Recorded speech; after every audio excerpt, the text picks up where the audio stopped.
Hello, and welcome to a brief component overview for our new board game, Imnia. And let us start with these. These are the starter buildings, and at the beginning of each game, every player is dealt these 4 starter buildings, 3 player meeples in their color, 2 boat meeples in their color, and the player also receives a player aid to guide him throughout the game.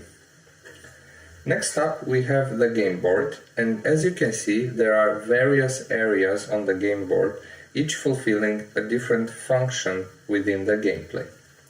Up here we have the local resources, and ordered by their value they are the brown resources, the yellow, the orange, and finally the most valuable, the blue local resources. Over here we have the influence track, and this is a very important area of the game board. As players progress throughout the game, using their influence markers, they will mark their position on the influence scale. Depending on their actions within the game, players can gain positions on the influence scale or they can lose positions on the influence scale. The important thing in order to win the game is that the players must first reach level 7 on the influence scale, and then they will be able to start the construction of one of the wonders of their choice. Printed here beneath the influence scale are the conditions for gaining or losing points. Over here we have the season tracker. And here is the season marker, which players use to mark the current season. Time in Imnia is measured with the 4 normal seasons: spring, summer, autumn and winter, and each of these seasons have specific actions and bonuses or requirements unique to them. Here, next to the season tracker, there are the achievements. Now we have dealt 5 achievements from the 14 available in the box. Achievements are a qualitative way to measure and reward a player's progress and choices throughout the game. Next up, here we have the building offer. The building offer is arranged into 3 rows, which correspond to the 3 levels of buildings which can be constructed by purchasing them from the supply. The buildings which are currently on offer are these 3 columns here, and these are the level 1 buildings available, the available level 2 buildings, and finally the available level 3 buildings. Here, to the left of the building offer, arranged in stacks, are the remainder buildings of the respective level. When you construct a building in your town, say you want to construct this church over here, you will have to pay its cost to the supply. In this case it's a brown and a yellow resource, and then you can take the building card and place it in your town.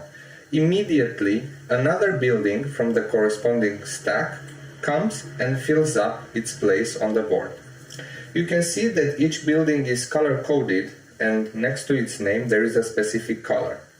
More advanced buildings require buildings of a certain color to be already present in your town. So this royal court requires a blue building, like this one, and the villas, for example, require either a yellow or a lilac building in your town.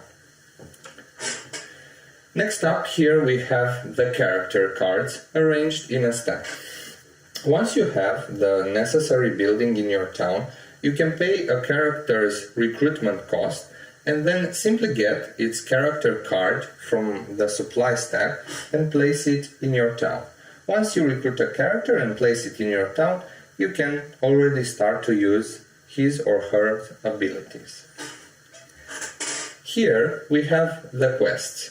And if you use the Lord's office from your town, one of the 4 starter buildings, you can take up 2 quest cards from the supply, choose one and discard the other in the designated spot on the board.